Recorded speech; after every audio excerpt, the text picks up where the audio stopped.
torque on this one.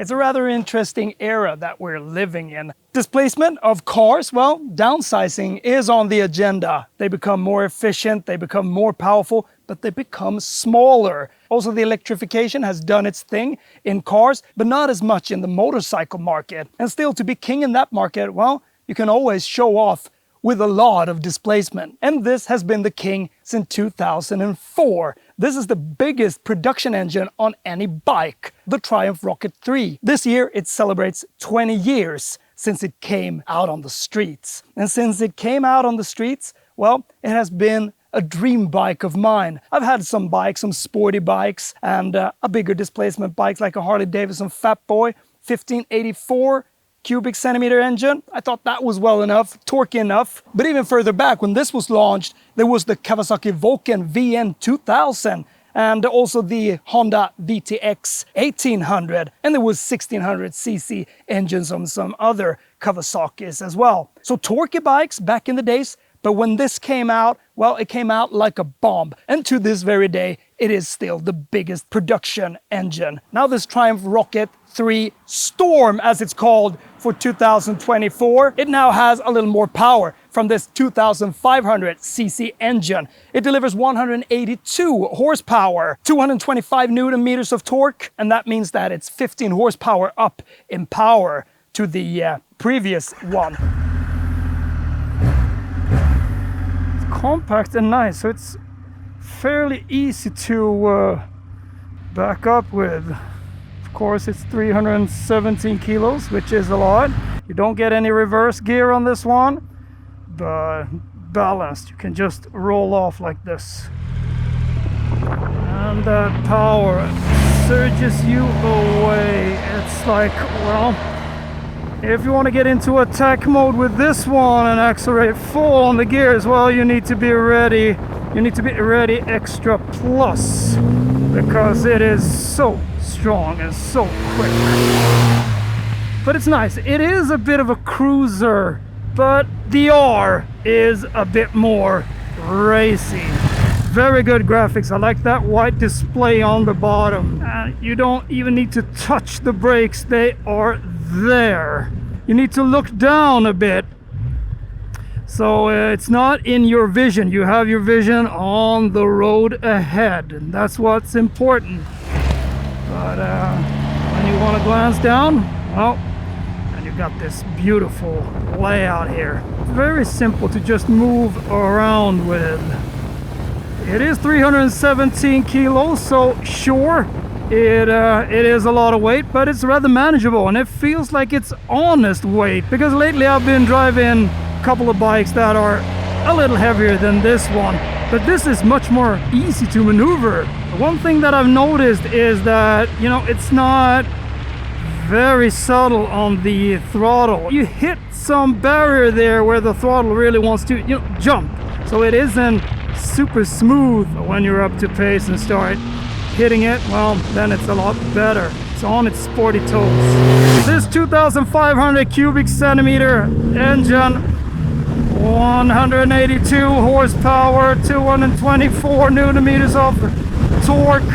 It really shows its colors and the shape of power.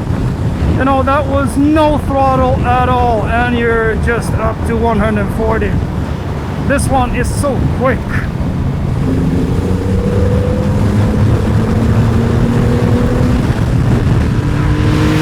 This aluminum chassis also is extremely rigid, and that is needed for all this power and when really getting into the corners seriously. But when settling down a little, it is very calm. You can put it into cruise control and just let it cruise, and it is rather quiet. You can work the torque with these gears because you don't need to shift down, so you don't need to be worried about that, and that is a comfort in itself. And it still looks almost the same as it did when it came out 20 years ago. And I just love the look of this bike. It is so beautiful. It also got some lighter wheels, even though this rear tire is really chunky. The front tire as well. 240 at the back. It's almost like a car tire. This pulverized black matte color on the exhaust pipes.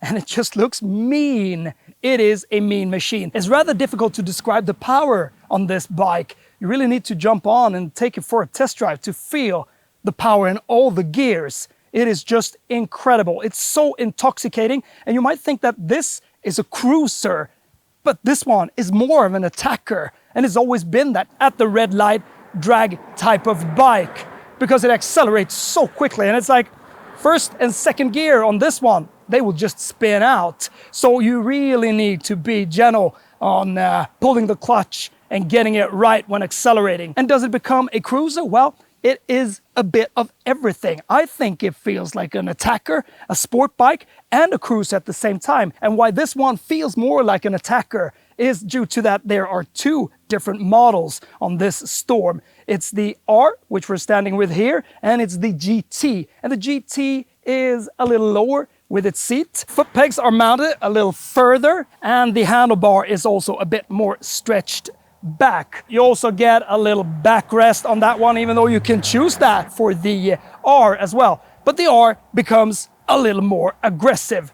You have a little higher seating position. The foot pegs, they have been positioned a little back, and that handlebar is more, you need to lean onto it a bit more. And at first, knowing that this bike weighs 317 kilos, you might get a little intimidated because it looks intimidating. It looks like a kind, big, strong bear, which it is. So it's not like it feels fierce or you get afraid by it, but it is intimidating in a very big, powerful way. It is an icon. You know how it looks. The front lights, they are very classic, like in a real Triumph from back in the days. They haven't smudged them out in any way. They keep them, and I just love that. I also like that it's not a style for style's sake here, that it needs to look proportionally on both sides. You look at the blacked out cylinder banks on this side, 2 pipes, and then 1 pipe at the other. So different proportions from wherever you look at this bike. And knowing that the weight is 317 kilos, you might feel a little, oh, this is a heavy bike, but it's got such a good low center of gravity. You can feel it when driving it at lower speeds, but it's very easy to maneuver. You haven't got any reverse gear on this one, but it's an honest weight that you gradually get into. You understand it and you feel it. So I love this one. Some bikes, they mask it from the very beginning, that weight.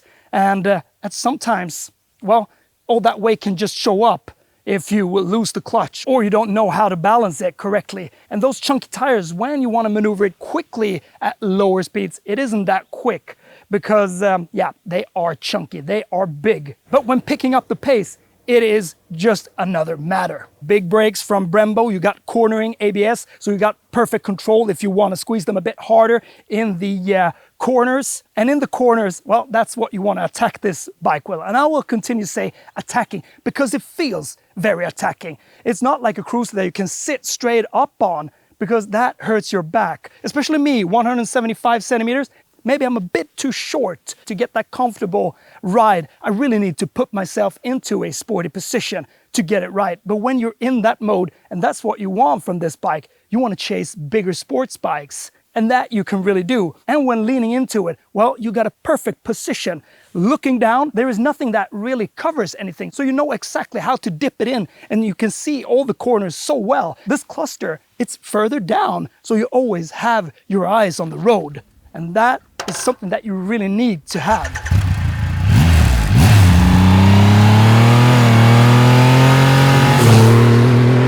When picking up speed, well, all that air wants to push you off, so you need to force yourself forward. And then all of a sudden you're in a very sporty position, which is what this R version is all about. And I love that.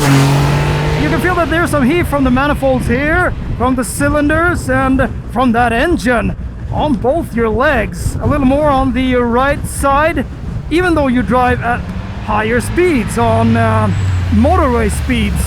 So that becomes hot.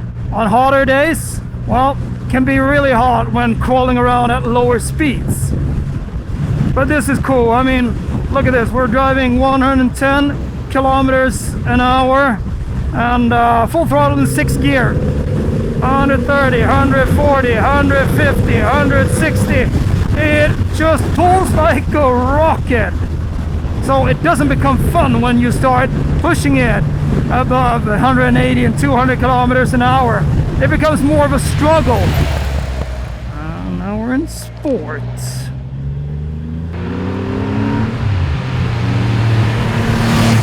And you know, by sitting a bit higher like this with the bars raised, well, you get into a much more sporty position. There's a speeding camera, and these brakes, well, they pull you to a stop in an instant. They are so powerful, these Brembo brakes, and that is reassuring. You want that on a big bike, and it's rather amazing how you can come to a stop that quick on a 317 kilo heavy bike. I mean, watch this, full brake here now. Oh, bah.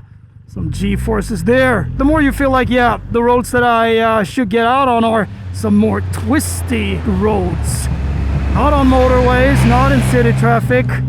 Should be out here on the countryside.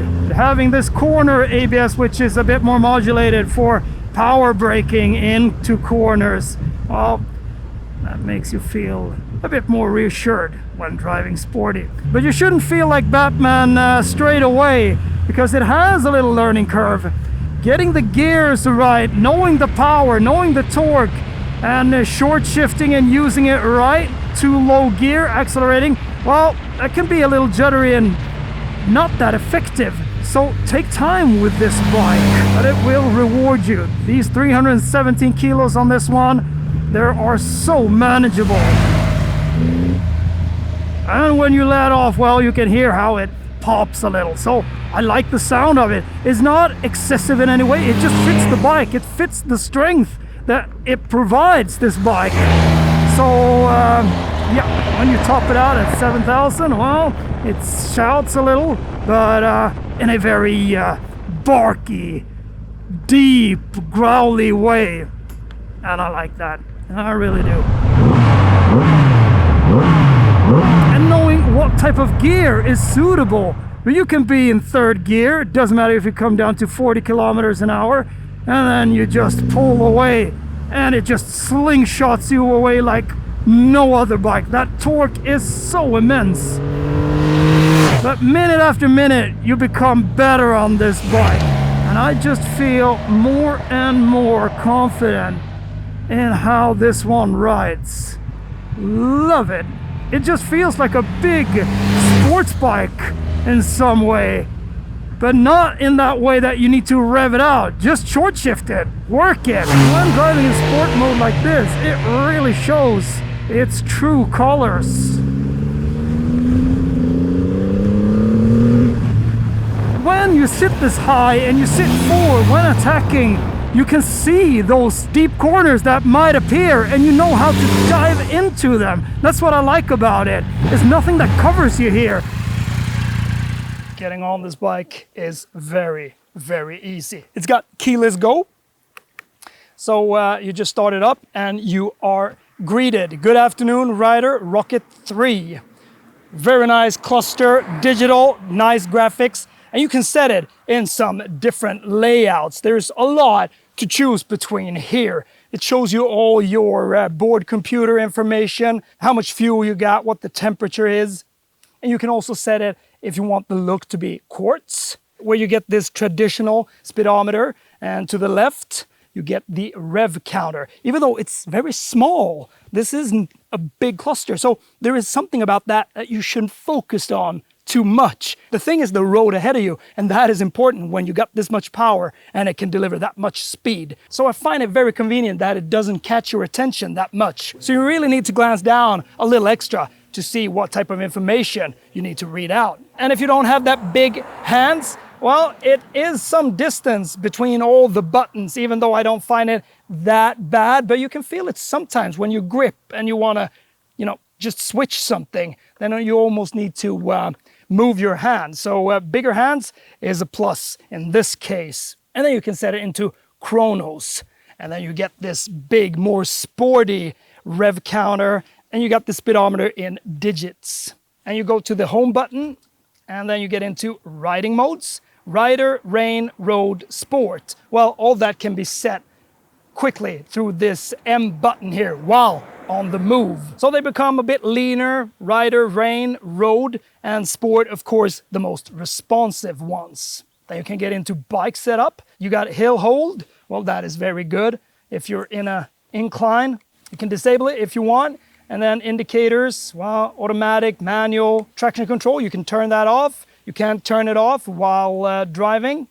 And then you got service. So a lot of info, the info that you need from a bike. And this is just plenty enough. So sitting on it not only feels cool, it is rather comfortable. I like the seat. It is very sporty. It is a bit more stuffing in the GT, but this one, I haven't felt any unpleasant feeling at all. I just feel that this one, it fits my bum perfectly. And you got cruise control, set that one, and it becomes a little more relaxing. But sitting upright on this bike, if you don't have that long arms, well, is not that comfortable. And I also like the firmness of pushing in another gear, working with it. So it feels very solid, this whole bike, through the bolts up to the maneuverability and the driving style of it. I just love that because you progressively get into becoming a good driver of an honest bike. There is no fuzz about it. It doesn't cover anything. It becomes real. And I really think that they've caught that essence of what a real biker wants. This one hasn't got the quick shift. You can get that as an option. And I think that it would suit this bike rather well. You want a quick shifting bike, especially on a fast bike like this.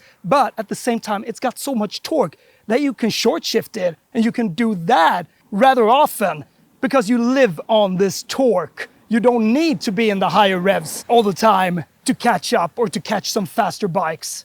And you really need to plan how to drive it in what type of corners. And that is also something that is very entertaining, having that learning curve. On the GT, you get heated grips as standard. That is really nice. I love that on bikes. But on this one, it's an optional. If you want to make it a bit more personalized, well, you can do that. You can get different bars, seats, foot control, screens, luggage options, and more. And other options are phone connectivity for the navigation media system and also tire pressure monitoring system. So the starting price is 274,900 Swedish crowns for the R version and 279,900 for the GT model. Now this is a marvelous bike. I just love it. And then you can just cruise around, let people look at it, stop, meet some others, just enjoy this fantastic looking bike. And this has always been a dream of mine. Since it came 2004, well, everyone was just like, wow, what is that? 2.3 liters with all that torque. I remember how fast it went, 0 to 100 kilometers an hour. It was like 2.8 seconds, if I remember correctly. And I mean, this one is surely even faster. But the horizon just comes at you at an incredible speed when you pull that throttle. Like the sound of torque! Jesus, it's almost like you fall off this one. Man, you need to squeeze it like a sports bike. Woo! Yeah, sure, it is somewhat of a adrenaline kick, this one. I just love this bike. And it is nimble. That weight is just like gone for me now after a couple of hours of driving it. It feels like you're so confident on it now. It feels like the Speed Triple, but a little more stretched. That is a naked killer. This is like a naked killer, but the big father. Such a magnificent bike. And of course, it costs a lot, but this is very special. This is also an icon. This is a classic. People look at it. I think people just appreciate the looks of this bike. It is intimidating. At the same time, it looks rather kind. It just looks like a big, strong, kind bear. And it fills you with confidence after you've been driving it for a while. Wow. Now this is wow.